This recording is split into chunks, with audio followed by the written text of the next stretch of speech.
Option traders especially, but all traders, hear about implied volatility and how it affects your trading strategy. Our guest today is Dan Passarelli. He's an options expert here to talk about implied volatility. So Dan, first of all, let's define it. What is implied volatility? In simple terms, implied volatility is the volatility component embedded in an options price.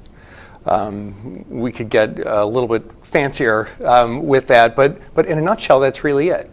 And the analogy that I like to use a lot is people talk about options being insurance policies, right? You can insure a stock by buying a put. Well, just like with any other insurance policy, take a car insurance, for example. If somebody's a really reckless driver, the insurance company thinks they're a big risk. And so they charge them a higher premium for their policy. Somebody who is a very safe driver, well, the insurance policy thinks that they're not a big risk, so they pay a lot less.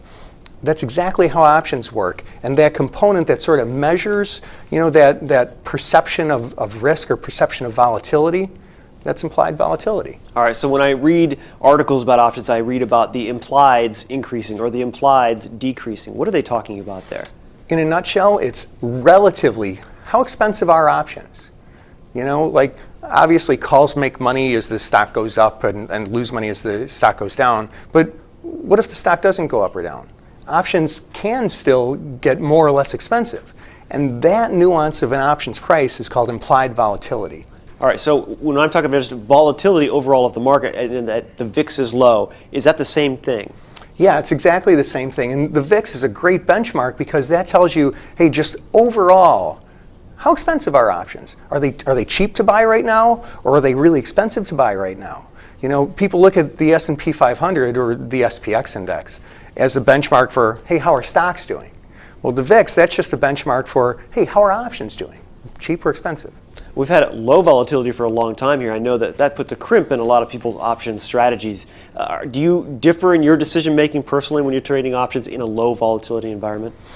Yeah, because when options are cheaper, I might implement more option buying strategies instead of option selling strategies. Because it's really common to do both with options. I can do things like income trading, iron condors and butterflies and such, or I can do things like volatility buying long calls or long puts or long straddles.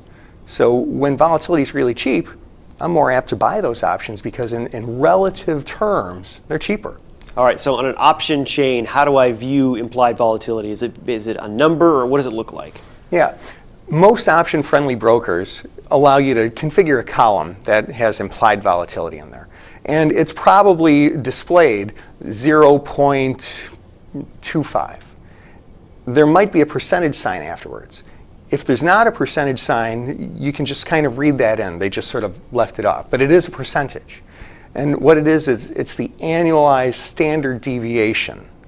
That's the units that it's measured in. So it's basically a percentage of the stock price in terms of annualized standard deviation. And am I looking for a specific number? Will months that are further out in expiration have a lower implied or a higher implied volatility? And what does that tell me about which one I should be buying or selling? Yeah, further out months may have a higher implied, or they may have lower implieds. It's called the term structure volatility or horizontal skew.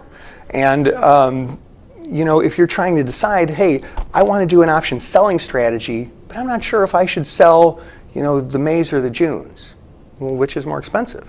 If you want to sell options, wouldn't you rather sell the more expensive options?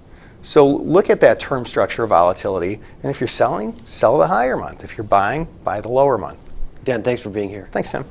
You're watching the MoneyShow.com video network.